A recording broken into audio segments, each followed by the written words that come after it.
Well, that was the Nukite. So the problem here is that Many people claim that over the years, martial arts tend to become less and less effective as they are stylized and become fixed in forms or become unreliable due to overcomplicated competition rules. I was wondering if the same could have happened to karate, so I asked my friend and karate expert Jesse Enkamp, aka the Karate Nerd, to watch together and compare an old school karate tournament to modern karate tournament, and then compare old school karate training methods to today's training. this is old school. You can see it right away.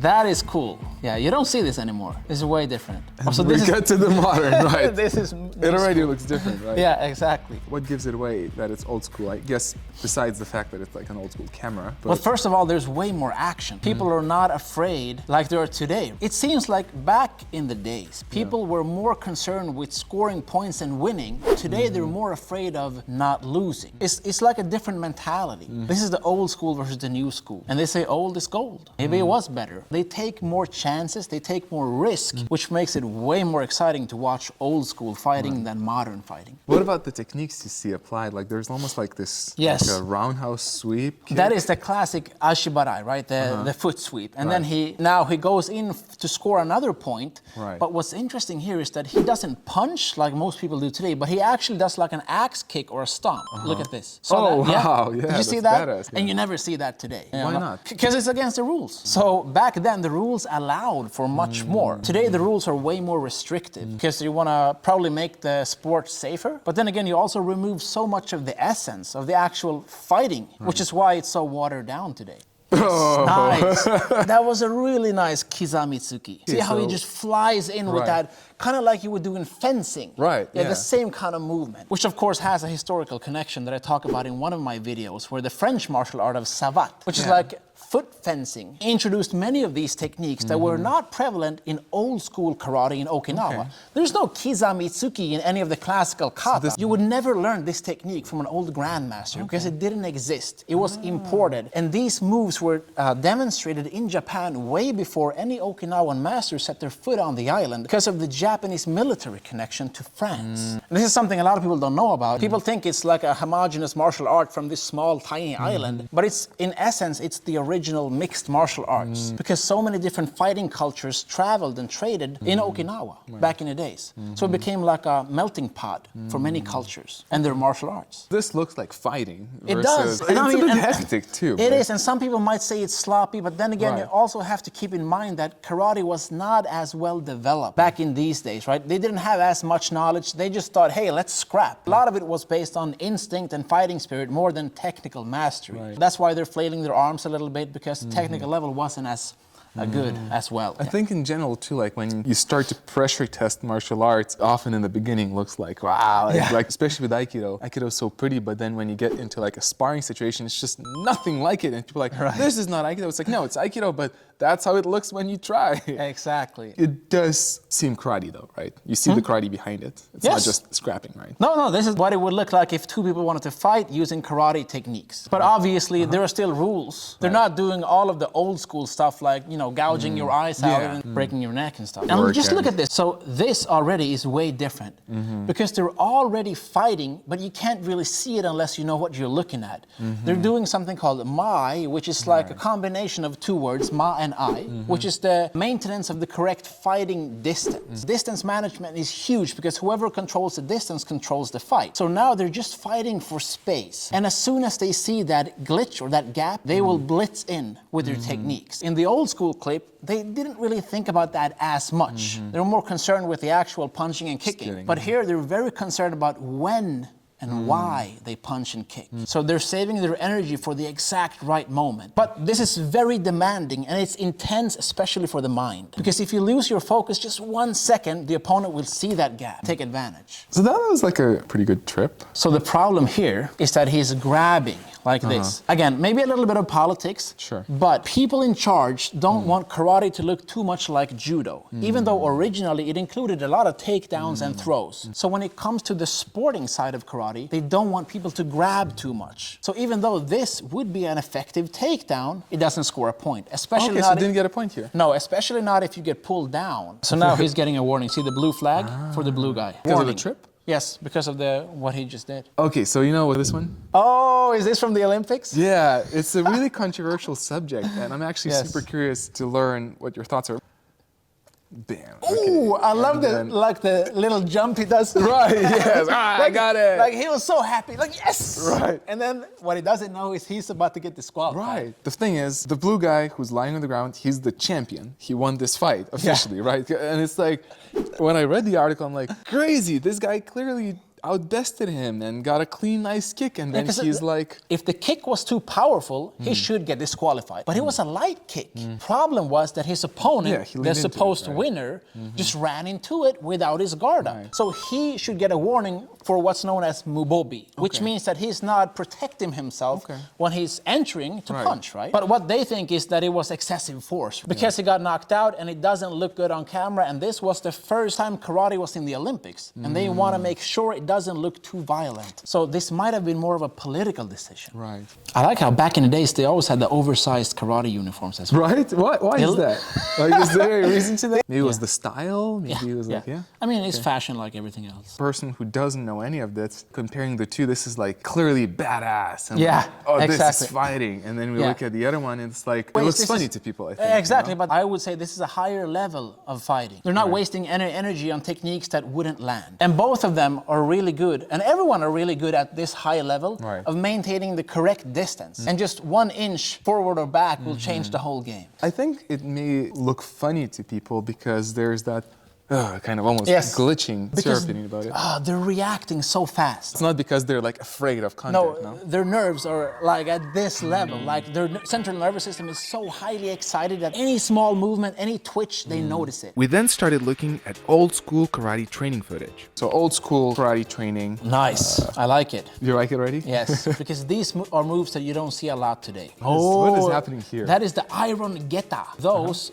kind of old school shoes are super heavy. Oh, wow. So this was a way to condition your body. They would do kicks and squats and knee lifts and everything with those on, right? Because they're made of iron. And he's holding something called the ishisashi, which is like an old school version of the kettlebell. And I think the kettlebell is just a modern version of that. Do people still do that? Put on heavy shoes? So unfortunately, a lot of people don't think that strength training should be combined with karate, which is so weird because all the old masters did it. As you can see in this video, for instance. And there are many old strength and conditioning tools unique to karate. It's called Hojo Undo. For example, this is a traditional strength and conditioning tool for karate. You see people doing functional fitness using these maces and Indian clubs. It's the exact same thing. But karate people think they shouldn't do any strength training, which is weird. And I understand why. Because if you're big and buff and muscular, you might be slow and stiff. It's an understandable misconception. But if you do it the right way, they will actually improve your karate. Oh, you know what? We actually used to do this in my dojo. And one time when we did this, I farted. Somebody stepped on my tummy and I was like, oh, they're punching trees. There's a bit of a Makiwara Yes, there, maybe? exactly. But it looks pretty light though, huh? Like Yes, maybe that's not the best for your joints. Right. You want some kind of flexibility or give in the material you're punching. And people think that's about conditioning your knuckles, but really it's about understanding the impact and how it affects your body. So you get some kind of a kinesthetic feedback. So it teaches you a lot. It's not just about getting cool, bloody knuckles. Yeah. But so far already what we're seeing a lot of is not I love prominent. this. Yeah, okay. This is what I love. And this is what more people should do in modern karate. Again, push-ups, conditioning, right? They're doing the shuto, the knife hand or tegatana as you call it in Aikido. Squats, jogging. Now, cardio. Another thing that a lot of karate practitioners don't do. Anymore. No, exactly, anymore. But in these old school videos, they were always out running. And if you go to another traditional Southeast Asian country like Thailand, road work is like the most important thing if you practice Muay Thai. You start your day by running because they understood the importance of having a good cardiovascular ability because it improves your fighting ability. And I guess we see a continuation of that here. More strength and conditioning. And these are the most fun ways of doing it, right? With a partner. Right. Oh, some There's the Tameshi board. buddy, some board and brick breaking. So that still happens, right? The headbutt. This is something that many of the old masters actually didn't like. They thought it was just bragging. But then the younger generation, as you can see in this video, excited, they really right? like to test their skills. And that's why this became such a huge thing when karate moved from Okinawa to mainland Japan and spread in the universities, which of course is full of young people. So they love this stuff. But it's more of an invented tradition. Okay, it wasn't like originally No. there. Whoa, that was the Nukite.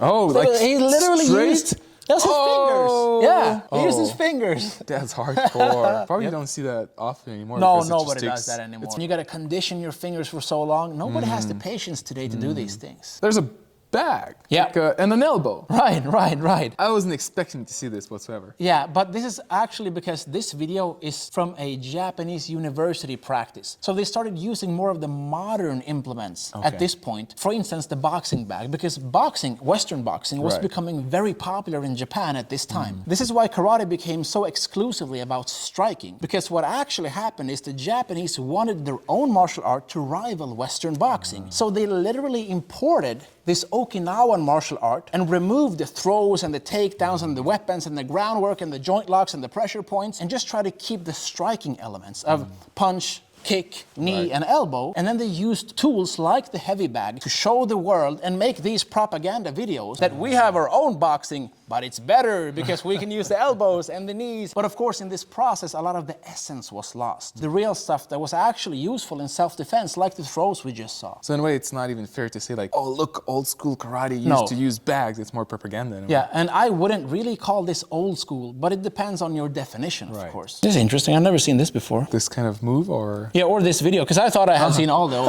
karate videos. Yeah.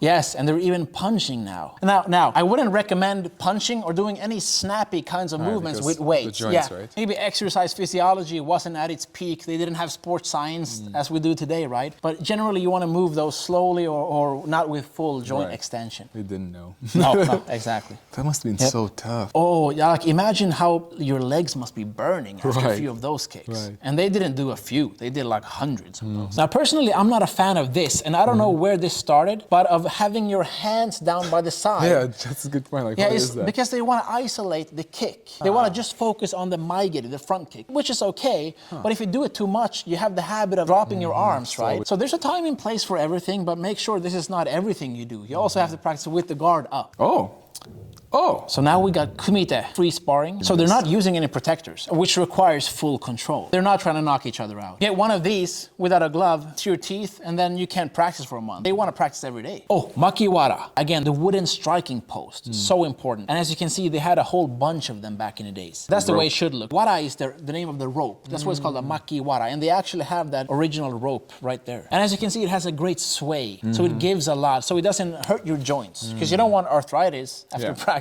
a few years on this, right? tease, kicking and... Right, so this is called shime. They're doing a kata called sanshin, which is a lot about body conditioning because you want to be strong and withstand blows from your opponent. So what he's doing now is checking their posture, kicking them and hitting them to make sure that they understand what they're actually doing. Because old school karate was not about how it looks, but how it works and how it feels. Even the way they practice kata, see how he's actually just like really into it, right?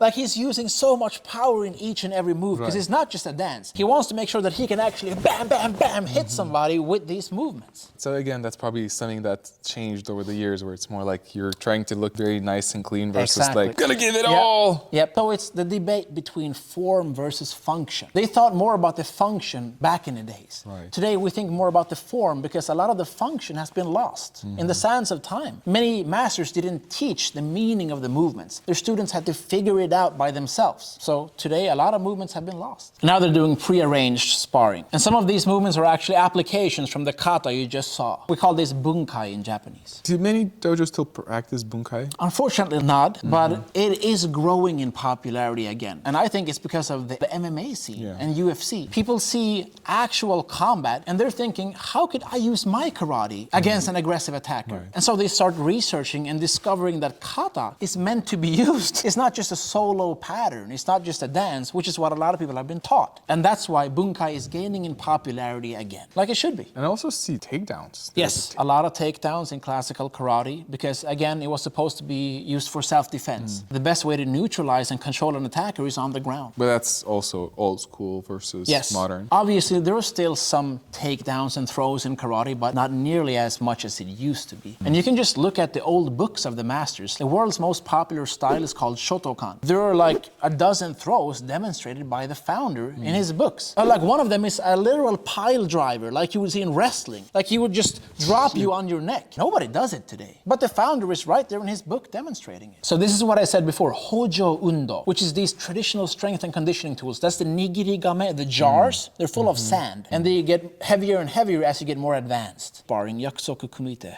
No, he did a jumping kick though. Yeah, so it seems like they're just improvising and having some fun. Again, conditional sparring or? No, this seems to be free sparring. Okay. But again, many of these moves are more modern Japanese moves. It's hard to say what's modern, what's traditional, because for some people, they would call this traditional. I call it modern. Depends on how you define it. Oh, that knee was nice. Oh, trip. That takedown, yep. Probably that was like scripted, Yes, right? yes. I mean, they know there's a camera there. They want to show something cool and flashy. Right. It's still karate, right? Yes. So this is university-style karate. As it spread throughout Japan, this is what it looked like. And there is Gichin Funakoshi, the father of modern karate, who was responsible for a lot of Japanese-style karate that we see. Even though he himself learned it in Okinawa, he modified it a lot to make it more popular. Oh, you mean shuriken? Yes, exactly. Was that part of karate? No, not really. Okay. No, that was more of a Japanese thing. Probably they incorporated it just for this video. It's funny because I think a lot of people see these old school videos and they're like, oh, look, that was a thing. And they don't consider that, oh, that was probably for the video specifically. Exactly. No, so the Japanese produced a lot of these videos because it was just mass marketing. They wanted to spread this new martial art that they had imported from Okinawa. And that Nukite right there, I mean, that's impressive. Right, I mean, yeah. I'm like, imagine piercing I'd never be able to do it. No. If you want to see how Jesse and I explore what 90% of Aikido is, click on this video right here. Thank you for watching, and as always, keep owning your journey.